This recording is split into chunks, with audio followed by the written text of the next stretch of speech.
Good afternoon, everybody, or at least it's afternoon where I am in Toronto, Canada.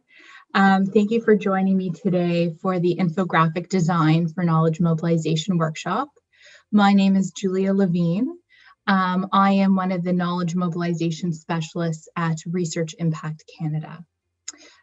Just before I begin, I just want to acknowledge, so Research Impact Canada, our operational office is hosted out of York University in Toronto, Canada. And York University acknowledges its presence on the traditional territory of many Indigenous nations. The area is known as Takaranda, has also been taken by the Anishinaabe Nation and the Haudenosaunee Confederacy and the Huron-Wendat. It is now home to many First Nation Inuit MAT communities. We acknowledge the current treaty holders, the Mississauga of the Credit First Nation. This treaty is subject of the Dish with One Spoon Wampum Belt Covenant, an agreement to peacefully share and care for the Great Lakes region. I know this conference is virtual and we're all in different places all over. So I encourage you to take a moment to acknowledge the land that you're on. All right, so to begin, before I dive into this workshop today, I thought instead of starting off with asking how's everyone doing today, getting a feeling for this virtual room, why not? We'll start off with one of these mind maps, and I'm gonna ask one of my colleagues to post into the chat box a link for you to click on. And what I want you to do is click on the link. And the question you're being asked is, what is the first thing you think of when you hear the word infographic? So take a moment, click on, I think you can put 2 responses if you like, and then I will share our creative mind map. Great, so these are some, I love watching this mind map being created. So these are some great words: visual, stick figures, pictures, pretty, colorful, informative, aesthetic, busy, clarity, graphs. These are all excellent words to use to describe infographics. And I hope that I'll be able to add some more words to your knowledge base after today's session. Now I'm going to ask you one more question, and my colleague will post the link in the chat box as well, just to get a feeling of what everyone's experience is with creating infographics. If you can just rank for me, what is your experience with infographic design? So are you a beginner? Would you classify yourself as an intermediate or as an expert? So it's great. So we have, I would say, a large majority of our participants here would classify themselves as some intermediates, so probably have used or created infographics before, as well as a lot of beginners. I'm now going to get started. I'm just going to share with you some slides. And then what I'm also going to do is I'm going to actually, so today I'm going to be talking about a module that we have that's already live and posted on the Research Impact Canada website. And so we'll share the link with you. So if you'd like to follow along online as I'm walking you through this module, you can join in as well. But I'll have my screen shared, and you'll be able to visually see if you just want to watch as well. Research Impact Canada, we created this knowledge mobilization skills-based course, and like I said, this course is skills-based, and this course has all different modules, and each module is going to focus on teaching a specific skill that's important to knowledge mobilization. And once I get started talking about the module, I'll also talk about what I mean by knowledge mobilization. These online modules are standalone and can be completed in any order at any time. We invite participants to look at the portfolio of our modules available and really to pick the ones that best suit their needs. So the purpose of this course is not that you have to complete all 10 modules to get a certificate of completion, but really you should log on, see what we have available. If infographic design is a skill you're interested in developing and learning, you can take that module and you'll get a certificate at the end for completing. This is a snapshot of just what our currently what our web page looks like that hosts our course. The purpose of our overall course is that we want to train participants with marketable skills to bring directly back to the workplace. We hope to provide tools to enable dissemination, uptake, and application of knowledge in an efficient and effective way. We hope to deliver the course to staff working in the skills and training ecosystem. We hope this course will allow participants to better connect and communicate ideas and innovations generated across Canada and the US. And with more trained in these applicable skills, employees and employers can succeed in the labor market and ensure that local, regional, and national economies thrive. So the target audience for our overall course is quite widespread, but it would be social innovation researchers and research managers, grant recipients from different granting agencies, university staff working in areas related to knowledge and mobilization, including but not limited to those working in research communication, experiential learning, library services, grant facilitators, event planners, and knowledge brokers, as well as community partners, including but not limited to staff at community centers, advocacy groups, and non-governmental organizations. And then lastly, we're also hoping to target graduate students interested in better maximizing the impact of their research. So right now we have 2 modules that are posted on our website, so Infographic Design and hosting accessible and inclusive events. Right now, both of these modules are available in English. In the upcoming weeks, both of these modules will also be available in French. And also over the next year or so, if you follow our website, you'll see there'll be a revamp of our website, I think, where these courses will be better highlighted so they're more easily accessible. Today, we're going to talk about just this infographic module. So as I said, I think in my abstract for this presentation, a picture speaks 1,000 words. And although that is such a cliche expression, it really is true, especially in the case of knowledge mobilization. So infographics are one of the many, many visual representations of data and information. They use imagery to organize key information into bite-sized pieces for an audience's consumption. By providing only a snapshot of the content being displayed, infographics can help give readers a general overview of a given topic while also enticing them to look further into the issue. So today, I hope that in addition to just providing you with some skills and tools to learn to translate your writing into infographics, this module is also a great tool to help you learn to just generally communicate information visually. So what I'm going to do now is I'm going to now click into the module so you can see what it looks like when we're on our website. When you enter our Research Impact Canada website and onto the course page, you'll click into it. It'll be a link that will bring you to this module, which is this infographic design. You can get started by clicking here.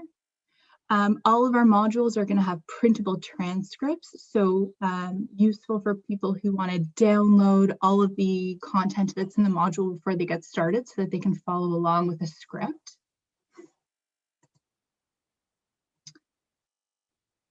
And now for the goals of our module. So there's many essential skills within knowledge mobilization.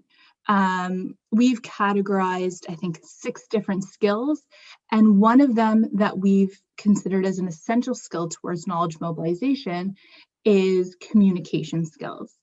And within communication, there's a ton of subset of different skills, but one of them that we're going to focus on today is creating visuals and infographics.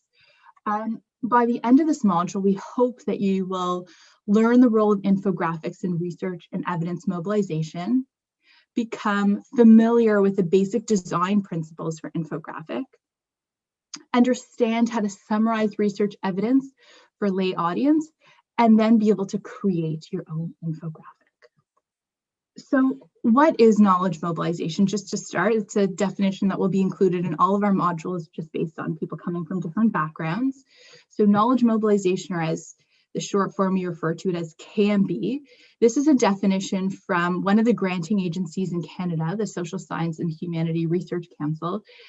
And they define knowledge mobilization as an umbrella term encompassing a wide range of activities relating to the production and use of research results including knowledge synthesis, dissemination, transfer, exchange, and co-creation or co-production by researchers and knowledge users.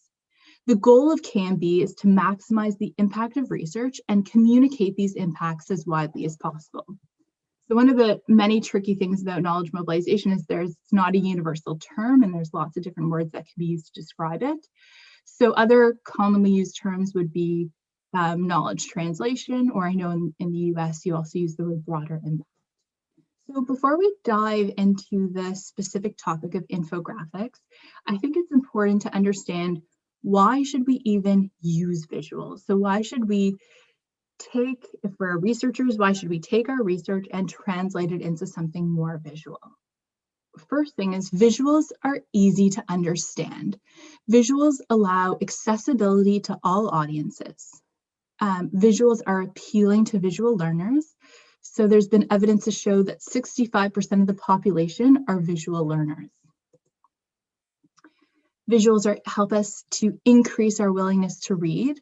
Too much text can cause visual overload. Visuals are easy to remember. So symbols and pictures are easier to process for our brain than lots of text. Visuals help to increase recall. So people are capable of recalling hundreds of thousands of pictures, even if they've only seen them for just a few seconds. And our brain is visual. So there's some evidence to show that 90% of the information that comes to your brain is visual. So you can see here, this is like a very well-known infographic. It's what, unfortunately, we probably haven't seen in a very long time, but safety measures from an airplane.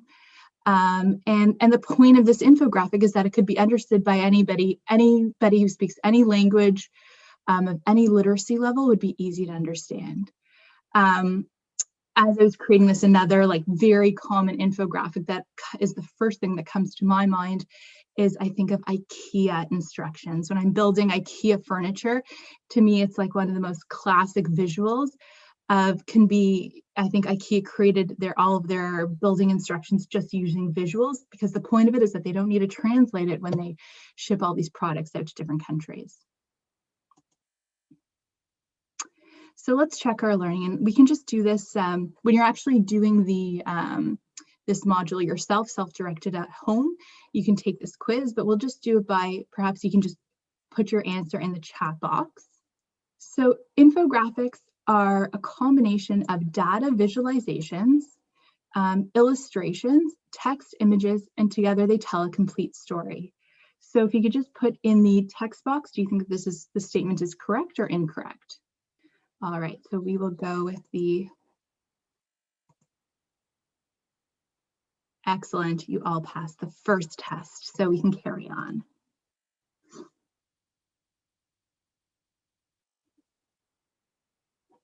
Excellent. So now that we've talked a little bit about visuals, let's talk about infographics. So what is an infographic? An infographic is an abbreviation of the word information graphic. Infographics are a type of visual communication.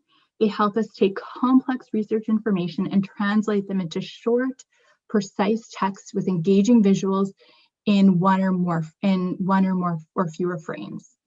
Infographics are a combination of data visualizations, illustrations, text, images that all come together to tell a complete story. Many infographics contain an appropriate heading, a visual representation of your data, so maybe in the form of charts or graphs. There's usually some sort of illustration followed by a brief interpretation that really highlights the main message, followed by your key message, which is like your call to action, and then some source for your data. So here's one infographic that we created. It's a little bit hard to see here, but we created at Research Impact Canada. This was the pre-COVID times when we were planning on traveling to some conferences, and we wanted to really easily and simply communicate to our audience at the conferences about what Research Impact Canada is. And so what we did was we took all of this information we had on our website that was mumble jumbled, tons of information. We tried to make it very clearly in a snapshot of using a combination of, at the top you see This is a map of Canada. You can see that we're a network of universities from across the country. People don't need to know exactly where every single one of our member networks are. If they do, they can go to our website, but this is just to show you that we have a widespread across the country, followed by some icons that explain a little bit more about who is part of our network and how large we are, followed by what we do.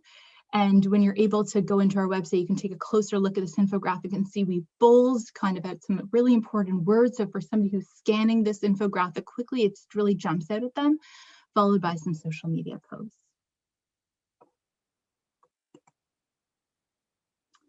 So now, why should we use infographics? So infographics help focus the attention on meaningful visual elements with minimal text. They explain and translate complex research information to a wide and diverse lay audience.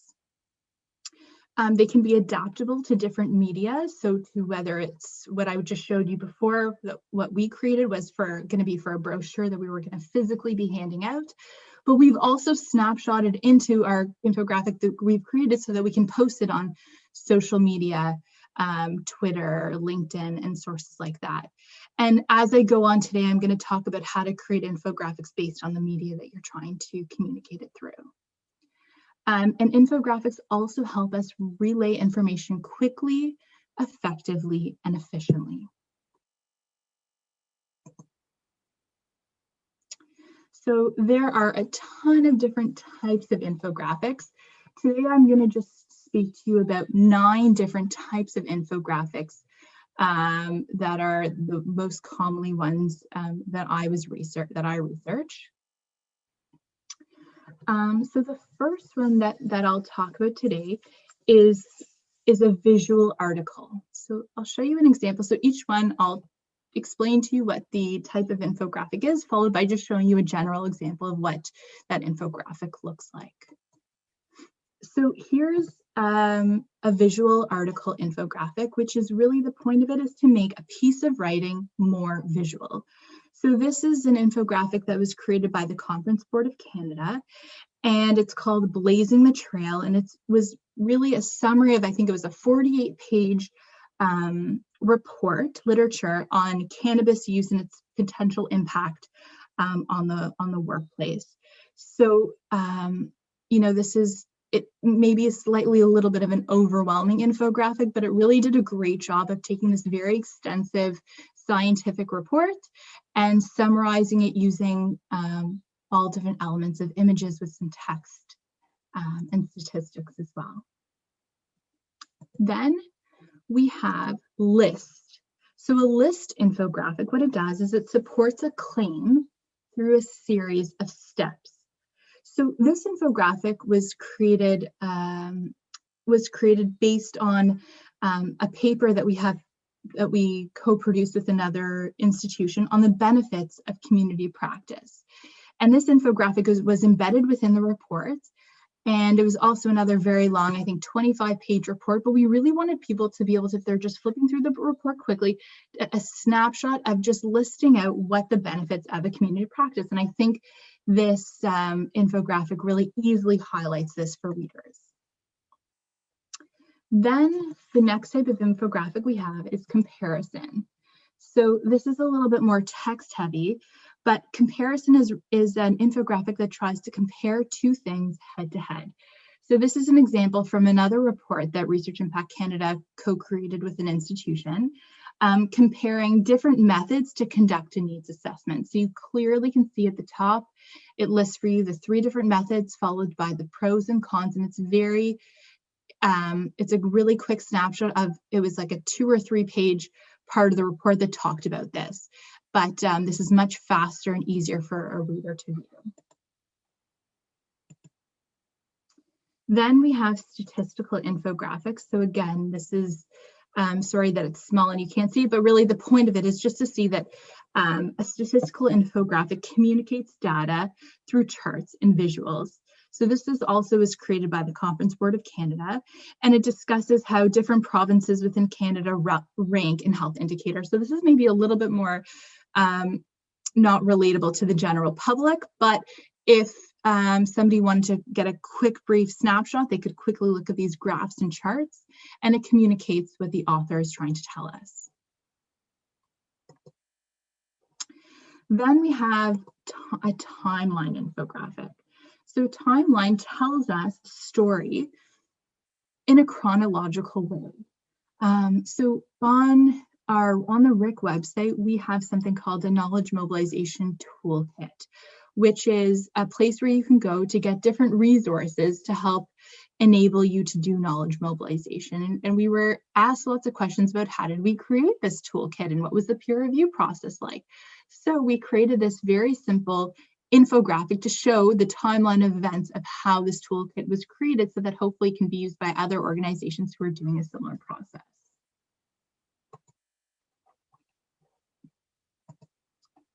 Sorry, that I just said that was called a timeline. I meant to say that was a process. So sorry for my mixed up words. This is a timeline infographic, and a timeline tells a story in a chronological way. So this was also for the needs assessment paper that we had published, and we were just trying to really quickly snapshot show our audience members how long it should take to complete a needs assessment, and that's what we did through icons and through simple text, explaining that through this infographic. And then here is a flowchart infographic. So flowcharts answer a specific question by presenting choices. So this was a flowchart that was created by the Government of Canada, just trying to explain to their audience member about what the process is to apply to become a citizen in Canada. I think there is lots of, with everything we can critique, I think here maybe for somebody who English isn't your first language, this might be a little bit challenging. There could be more images, but just it's a good, quick, easy way to see what a flow infographic would look like. And then lastly, we have geographic infographics. So the point of a geographic infographic is to show trends based on location. So this is a snapshot of the infographic I showed you earlier, where we were trying to show a snapshot of where all the different universities that are part of our network are located across Canada. And we tried to really just simply show this to you through the image. And then if you want to learn more, there's text at the bottom.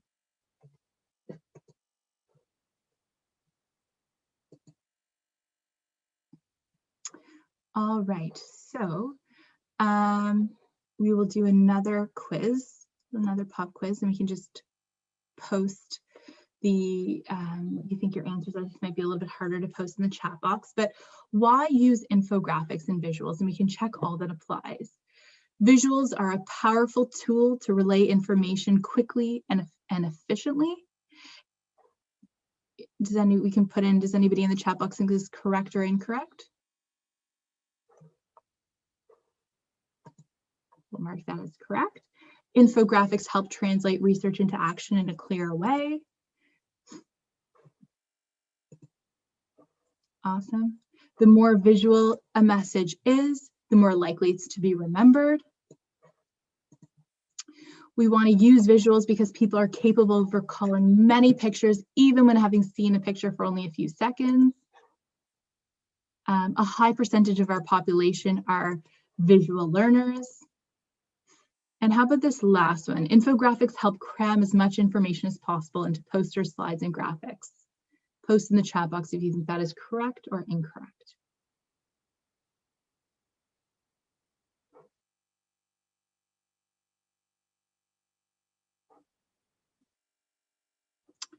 All right. Incorrect. Perfect. Thank you to the person who answered that one. Awesome. So when you're going through this yourself or when you're sharing this with others, the nice thing about some of these quizzes also is if you get them wrong, you can still continue on with the module, and it helps to give you just maybe a little bit of additional information so that you can learn the correct responses. Awesome.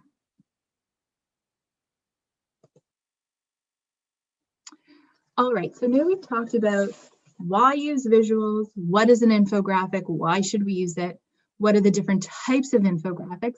Now we're going to start to dive a little bit deeper to try to understand how do we even create these infographics or to create an effective visual. So 3 key things that we want to consider when creating an infographic are our audience, our media, and our message. And really these 3 things, all these 3 elements need to be combined to tell a complete story. So what I'm going to do now is we're going to dive into each of these 3 elements a little bit more into detail. Also, maybe I'll take a pause for a minute because I feel like I haven't taken a breath to see, does anybody have any questions before I continue? And if you do, feel free to, even if I haven't asked if there's any questions, feel free to unmute yourself and chime in with any questions you have. Okay. So the first thing we want to consider is we want to consider our audience. So there's lots of questions we want to ask ourselves when trying to figure out who our audience is. But 4 quick questions that I often ask myself are, who is my audience? How are they going to see this visual or infographic that I'm creating? What is the key message that I want them to take away? And what are some of their barriers to communication? So I'll dive into some of those points. But just generally, what we want to do when we're considering our audience is we want to think about the characteristics of the audience members that we want to reach and how this visual or infographic might influence and how they're going to engage with our content. So one helpful tool is to create personas for the type of audience member that you think is going to be viewing your infographics. So try not to do stereotypes, but just to try to create this persona of an individual or of a group of individuals. Consider things like media habits, pre-existing knowledge, and time available to engage your content. So I've created an infographic here, which is available to download, that really summarizes the key things to consider about your audience before you dive into creating this infographic. So I have it here. It's still, I think, quite hard for you to see probably from your end, but when you click through the module later on, if you want to use this as a resource or pass it on, you can download this infographic for yourself. So the first thing we want to ask is familiarity. So is your research message or whatever message you're trying to communicate, is it new to your intended audience? And if this is the case, you might want to provide some quick context. Secondly, is your audience even interested in the message that you're trying to communicate? Is this something that people will be excited about when they see, or is this something that you're going to have to try to engage your audience a little bit more with to capture their attention? Next, what is your audience's lived experience related to the message in your infographic? It refers to the representation of the experiences and the choices of a given person, the knowledge that they're going to gain from these experiences and choices. Is it a category of qualitative research that, together with these focused on society and culture, and those that focus on language and communication? So something to be aware of.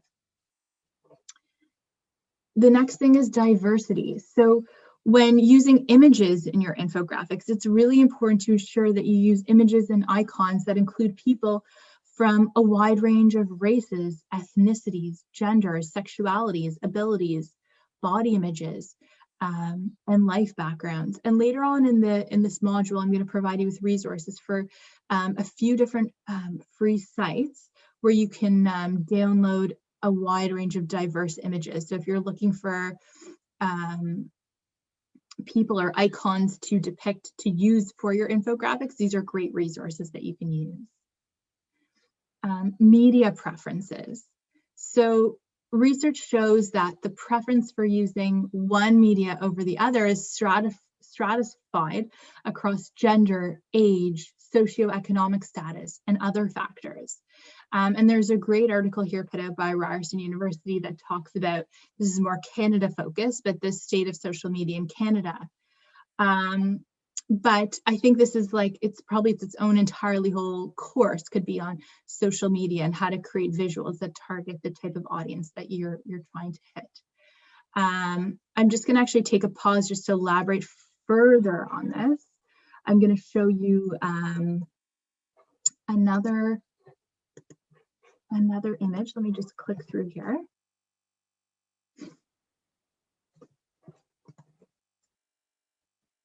So here, I just wanted to show you, this isn't included in the online module, but this is just some additional information for you about if you are creating visuals or infographics for different types of social media, how should we be creating them? So I'm going to talk about just kind of the four main ones. So the first one being Facebook.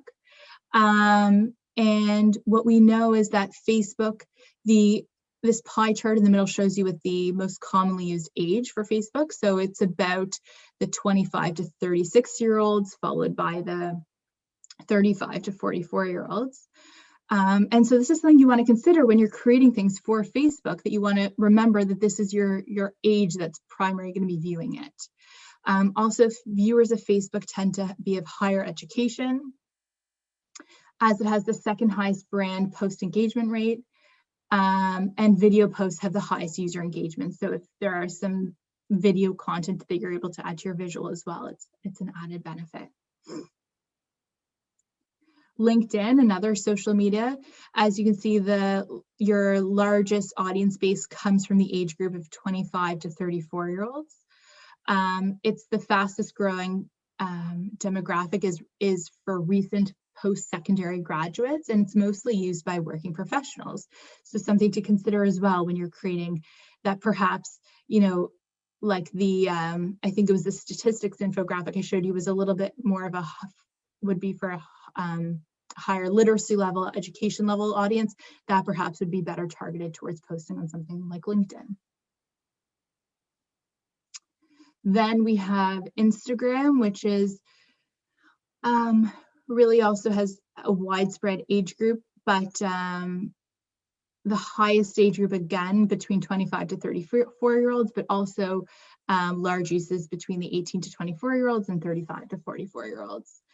On Instagram, it's more, gets better viewer attention with photos, and it's owned by Facebook, which I think is probably not very relevant to us when we're creating infographics. And then lastly, Twitter. So Twitter is pretty widespread used between the audience of 25 to 54-year-olds. It's the leading, people primarily use it to get news updates. And those of our audience here that's from the United States, we have the largest Twitter audience is in the US. So thinking about the type of visual or graphic you'd be creating would be more maybe quick news focused for a Twitter audience.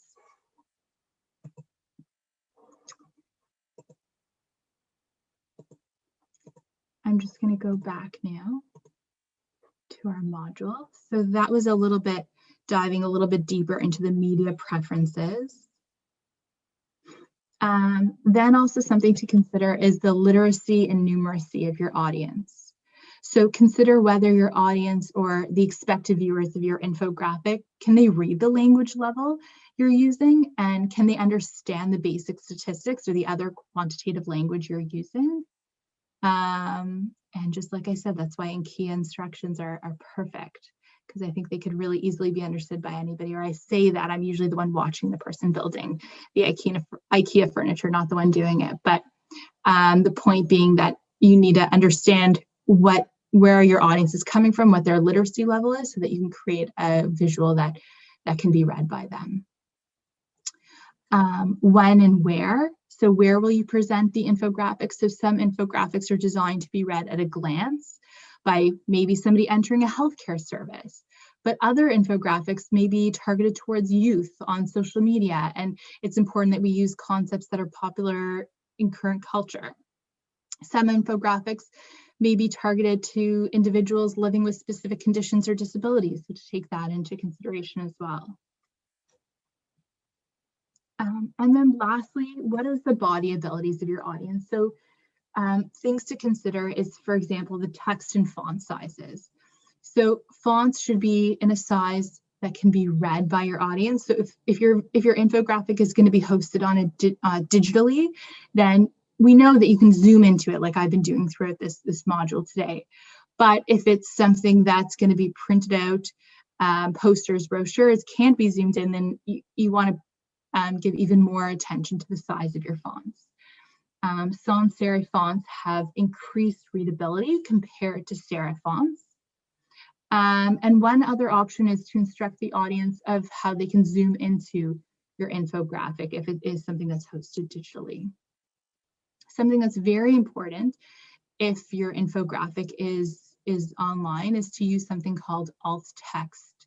So users who are visually impaired often use something on the internet called a screen reader, which translates what's onto the screen into voice or braille.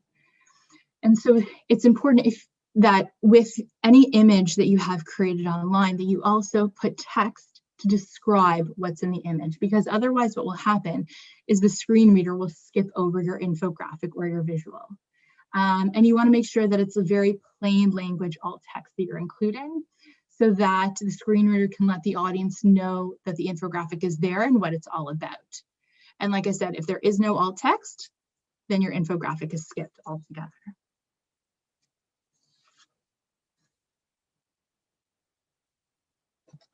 All right, so now that we've considered who our audience is for creating this infographic, we want to consider the media, which is something we've already talked about, but we'll talk a little bit more. So we want to consider carefully the vehicle that is the media used to disseminate your infographic.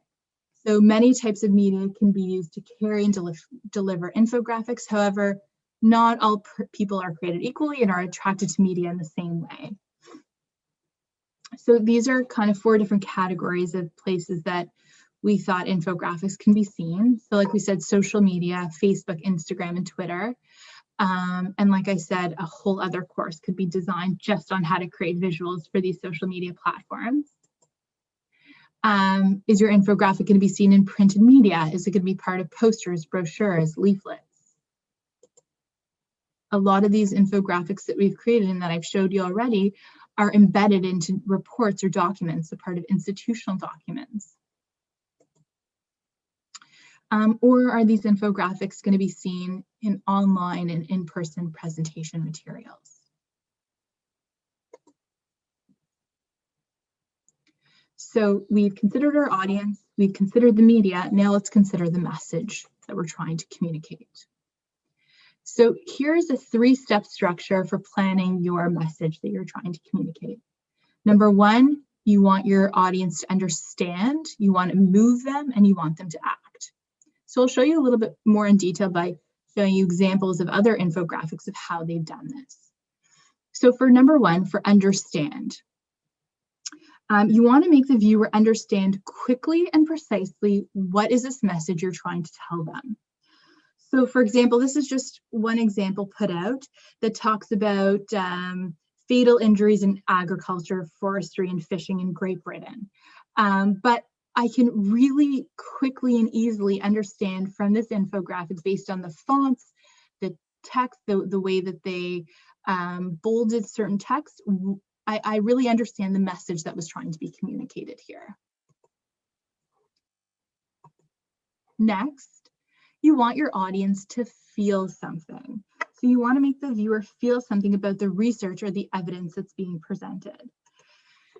So this is an infographic put out by NASA, and what they were trying to communicate here is they were really trying to help the viewer understand the importance of climate change and global warming.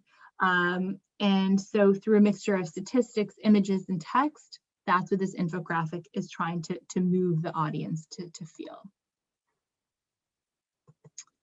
And lastly, act. So we want to make the viewer feel like they can take action after seeing our infographic. So as a result of understanding a message and being moved by it, we now want the audience to act on their understanding of these emotions, to do something, including sharing this message that we were trying to communicate through this infographic. So this infographic was put out by the Government of Canada, and it's trying to communicate to their audience about the importance of work-life balance and encouraging their audience to act on this to have better work-life balance in their life.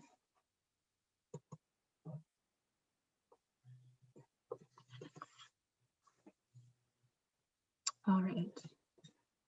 I'm going to pause for a second. Are there any questions so far? Any comments?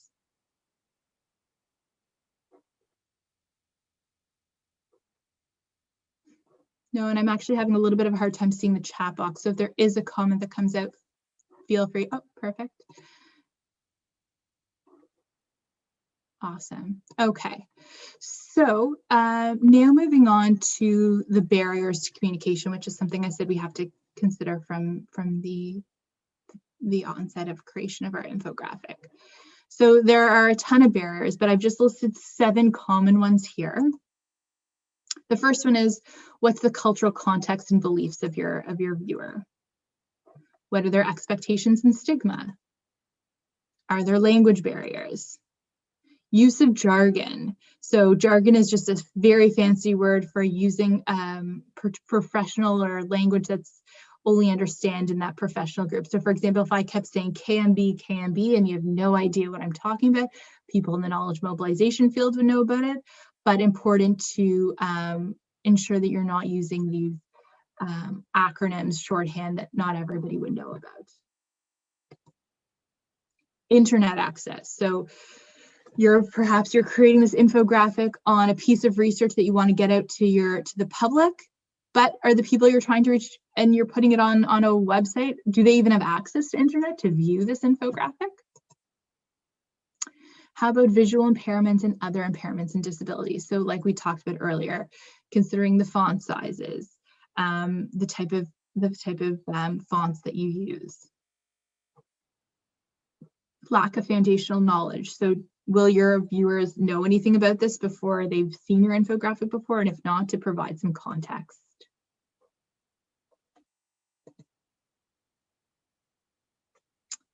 All right. So this is hopefully shouldn't be too challenging of one. So what are the 3 key things to consider when you start building an infographic? If you can just quickly type it out in the text box, and then we can carry on.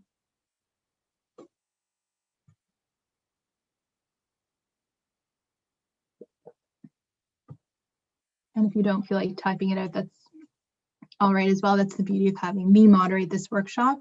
I can just click in the answer. I've done this maybe 1 or 2 times before. Awesome. So media, audience, and message.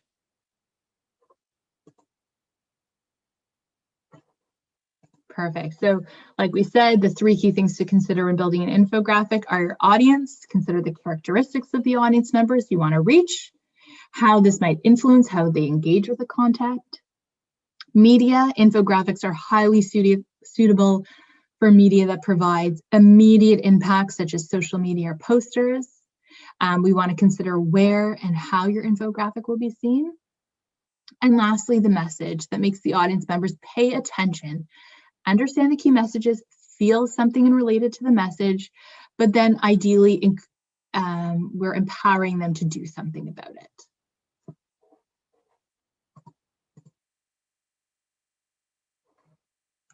Definitely. So Julianne, you just put up an excellent point. Is shareability on social media also considered? I think that's a very important concept and not something that I mentioned, but that's something that should be considered as well.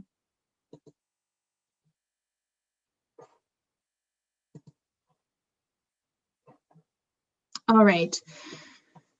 So we talked about the fundamentals of creating an infographic. So what are the important things to consider? Now let's talk a little bit about the design side of things. So this is very much, I think, a piece that can be translated not for infographics, just infographics, but can also be used for if you're creating any visuals. So when designing visuals for infographics, we use tools and widely followed principles. So tools of design are the parts that define the visual. And the principles of design are the ways that we use these elements to create a visual and convey a message that are widely used to create pleasing and effective visuals. So I'll now go into like very brief detail about what are different tools of design and principles of design. So it's just, it can give you the foundational knowledge if you are creating your own visual. All right, so here is just 6 of the common tools of design. The first one is shapes. So shapes, when using shapes in a visual, they can be used to add interest. Secondly, we have texture.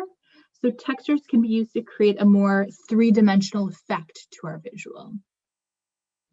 Lines can be used to divide space, connect concepts, and draw the eyes to a specific spot. So looking at a road is like your most very common thing I think of when I think of a tool of design. It's my eyes are following you down the road and down the path.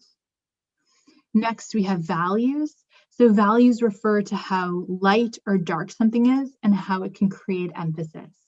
And we very clearly see here with the sunset is a perfect example of values. Sorry about that. Next is colors. So colors can be used to invoke emotions, highlight importance, and add visual interest.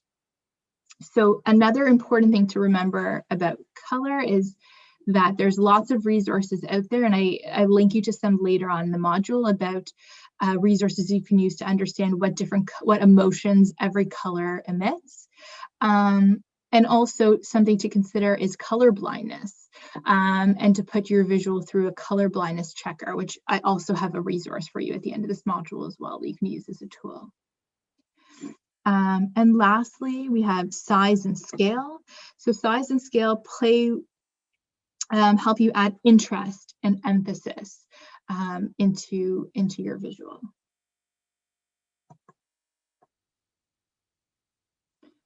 Now moving on to the principles of design. So when looking at an infographic or when building it, keep in mind some of the principles, that is the general ways in which people may read or perceive the infographic or visual that you've designed. For example, we tend to appreciate unity and harmony, the balance of the elements, the size and proportions, and perceive similarities and contrasts. Simple colors, minimal text, ensuring that we leave some white space. They all work together to help us tell a complete story. So here's a list of 6 principles of design. The first one being contrast. So contrast creates visual excitement and can be created with shape, color, size, or texture. And here we have the contrast of this red and this black duck, and it really, I think, is very effective and really draws your eyes to this image. Next, we have proximity. So proximity creates visual unity in a design, and it can be used to group similar concepts. Then we have space. So space between elements can be used to group or separate information. So this is this, I think, image is like very powerful to show you the chair with the balloon floating above it and the white space all around it. It goes to show you that you really don't need to crowd your space with things, that just this very simple, this really simple image is really communicating a lot. Then we have balance. So balance creates visual structure and harmony. And it also gives you clear visual and written counterparts.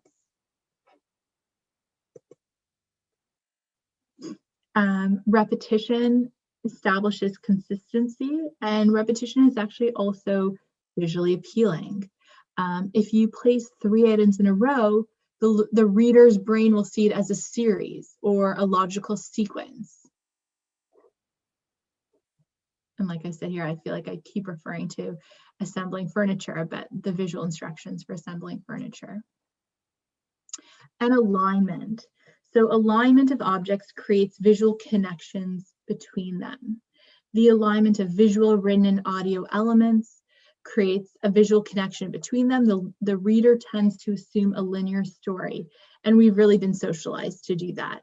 And I think this image of the alignment of all these yellow ducks on the wall is a really good depiction of alignment. And now every time I hear that word, I think of this image.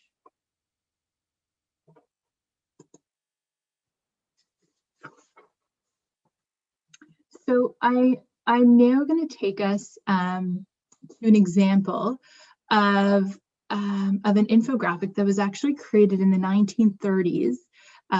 It was posted in the US, and I think even though it was done a very long time ago, I think it really beautifully captures kind of all of these important aspects that we've talked about today. So, considering the audience, the message, the media, as well as the different design principles. So I have it posted here, but I'm just going to open it a little bit larger for everybody so that it's easier for us all to see.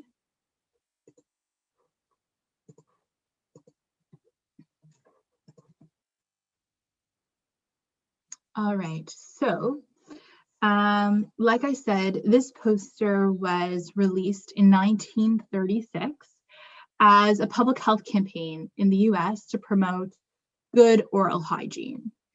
And it is very simple, very basic, but I think I just wanted to use this as kind of a summary of everything we talked about, and to draw your attention to a few things. So the first thing is the different design elements that were used in this poster. So this poster, the elements are abstract. They're simple, they're circles, and they're thick lines. The elements are really used to convey the idea of a universal person, regardless of gender and sex. The colors and lines chosen are reminiscent of avant-garde art using nearly industrial images and composition. So if you wouldn't mind just taking a minute, posting in the chat box, do you think that this poster was effective in communicating their message to the general public? And you can just simply put a yes or no in the chat box. All right, I'll let you think about that. It's kind of scary looking. It is a little bit scary looking, I agree. But I think it was a little bit progressive, I think, at that time too, doing like a universal person that could be, anybody could see themselves in this image. So I'll carry on. So the next thing that I want to bring up is the design principles used here. So we can assume that this poster was built using the principles of proximity and balance.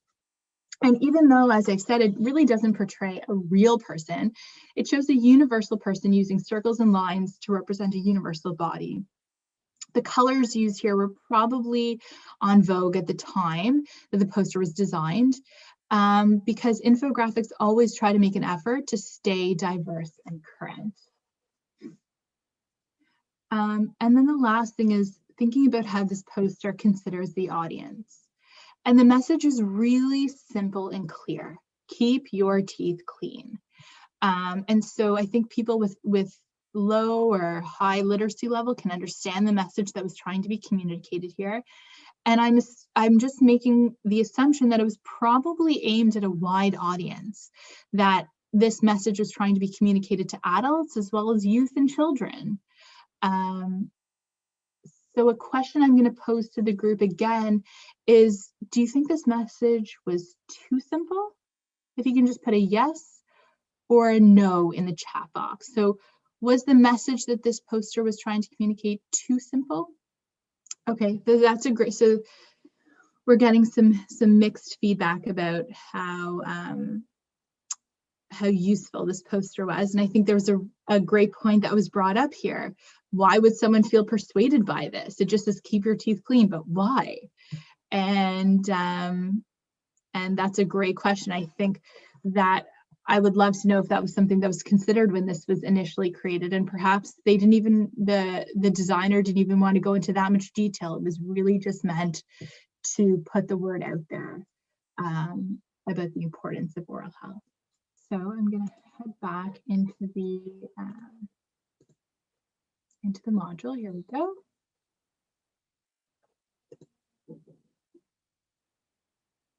Okay, this is a little bit more of a complicated test, and so I think I'm going to skip over it. But if you are to do the module on your own time, it's asking you here to differentiate the difference between tools and principles of building an infographic. So that's you a little bit more interactive to keep the user of this module engaged. Thankfully, we're able to skip through it. All right. So this is just basically a summary of all the things we've talked about today. So visuals are key in infographics. However, you also need some text. So some key ideas about text in infographics. So number one, make one big point, which I think that health poster probably only made one big point. But ideally, you should have a single coherent message that the entire infographic serves to deliver. Think of it as a story. It is a story told with data and visual metaphors, but the structure is still the same. Have a hook. So building infographics worth reading is meant to illuminate some fact or to lead the viewer to some conclusion they otherwise wouldn't have reached. Number three, provide the point of the story, which comes in at the middle as the reader continues through the supporting data, then at the end through the conclusion. And number four, make the plot as simple or as complex as you want. The more complex it is doesn't always mean that it's better. In many ways, road signs that we see all over the world are the perfect infographic. They convey necessary information at a glance with a clearly visible premise and conclusion at a size that can be read at 70 miles an hour. So we want to read signs that are road signs are done in big with bold colors and easily readable fonts, and their design language is iconic. So, you know, if you're a Canadian or American driving in some country in, let's say, Europe, where English isn't the first language, you should be able to see, usually by the icon of the image, you'll understand what the road rules are there. I should also point out there's a really great article that I've hyperlinked in this module by, I'm not sure if I'm pronouncing this correctly, but Engage, which is one of the free sites that's available to create infographics on. And they really beautifully define some of the key ideas about creating text for infographics. And I'd encourage you to click through there afterwards.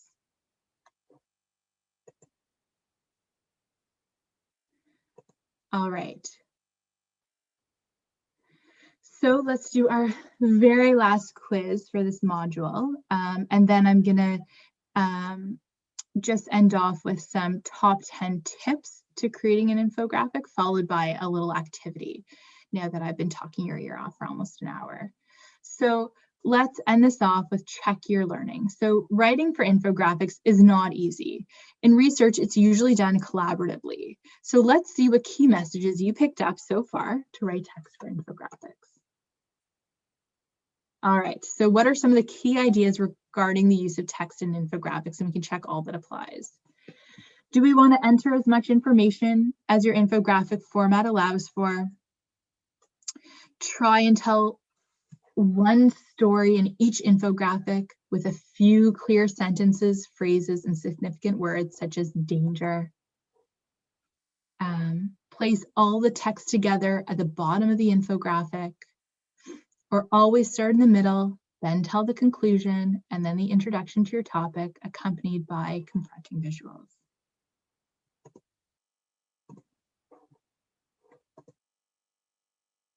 Oh, sorry, that was see, I forgot to click the last one as well, is correct.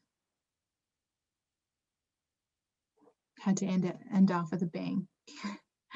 All right, so let's continue on. So what we ask you now, if you're doing this module at home, what we ask our audience to do is that they create an infographic of their own based on the knowledge that they gained from this module. And we encourage people to either create an infographic based on work that they're currently doing in their workplace, or I also provide some text as well that you can create an infographic off of. But before I leave you to work through creating an infographic, I'm just going to leave you with just 3 points, actually 1 point that I haven't brought up so far, which is I had alluded to before about using diverse images. And there's some really great websites out there that provide you with free images from reliable sources that you can click on, that can be used in anything any type of graphic that you're creating. So one of the sites that we commonly use is called Unsplash. And like I mentioned there, don't forget to acknowledge the person who contributed to the picture. Alternatively, you can also use your own images, which is probably the easiest. But other free stock photo sites that are great for obtaining diverse images would be Burst, Shopify, Pexels, InVision. And if you later on click through here, you can use our hyperlink and can bring you to those sites. I should also mention, if you are doing this module from home, I have an open access Padlet site where people are able to post their infographics, and our team can provide them with feedback and comments. So I'm not going to give you this sample scenario here just because it's a little bit lengthy, but what I'm going to actually ask you to do, and I'm going to make it larger on the screen so I can see you, is I'm going to ask you if you feel comfortable to get started with practicing creating an infographic based on these top 10 tips I'm giving you to creating an infographic. So I am going to just flip the screen for 1 second so you can see this a little bit better. Let's go to the activity part. So let's create an infographic using the skills and principles gained in this module. So you can either use data from your own practice or use the data from the upcoming slide. Now, there's lots of different ways you can create an infographic, and we are not promoting one site versus the other, but what we talk about, one of the things, if you do take the module, we say you can draw an infographic just using pen and paper. That's one method. Another one is you can use PowerPoint to create an infographic, or there are a ton of free websites that you can access to create infographics. So these are kind of the top, when you Google search it, these are like the top 5 that come up. So there's Canva, Vengage, Pictochart, Visme, Infogram. My most experiences with Canva, and I can just tell you that if you go onto the Canva website without even creating an account, you can go on and you can just type in infographics, and you can use a lot of their templates to just start creating infographics and to play around. So that's the one I usually use, and it's just because it's the one that we at York University that we have a license for, but the other ones are fabulous as well. So here's the top 10 tips to creating infographics. And what I'm going to ask you to do is I'll give everyone about 20 minutes. I'm going to stay on video. I'll just probably mute myself. If you have any questions, just unmute yourself and ask away. But to go on one of those sites that I just referred you to, or use pen and paper or PowerPoint to create an infographic of these top 10 tips, or something from your own workplace. So top 10 tips to creating infographics: define your audience, consider where your audience will see the infographics, define your key message, use no more than 5 colors in a design, check colors for legibility and sensitivity to your audience, font sizes should be at least 10 point in size, use no more than 2 to 3 fonts in a design, make sure your infographic is accessible, shows a diverse population in the images, make sure there's a focal point, and you don't need to be too complicated, keep it simple. So it is just 10 minutes after, or 8 minutes after 2 Central Time. I think we will come back together at 2:30. So you have just over 20 minutes just to start to just take a stab at some of these principles that we've talked about today and create an infographic. And when we come back, if you feel comfortable sharing your work, that would be great. Otherwise, we can just talk about some of the challenges you have and wrap up a little bit of this workshop today. So like I said, feel free to unmute yourself, take just over 20 minutes to do a little bit of of practicing, and I'll be sitting here to answer any questions if you have. So if anyone has been hopping on and off and just wondering why there's silence on the call, we're just finished walking through the module, and I'm just asking everyone to take 20 minutes. I guess we have just over 15 minutes left now to create an infographic on these top 10 tips to creating an infographic. And you can use pen and paper to create your infographic. You can use a PowerPoint slide to create it, or you can use one of many sites, free sites that are available online, and I listed them for you here. There's Canva, Engage, Piktochart, Visme, Infogram, and they can all these sites have really easy to use templates that you can just click on. And if you even just type in list infographic, and can help you just start to get comfortable with creating an infographic. And I just picked a list because I thought it was probably one of the easier ways to get started. But if there's a piece of work that you wanted to use, feel free to do that as well.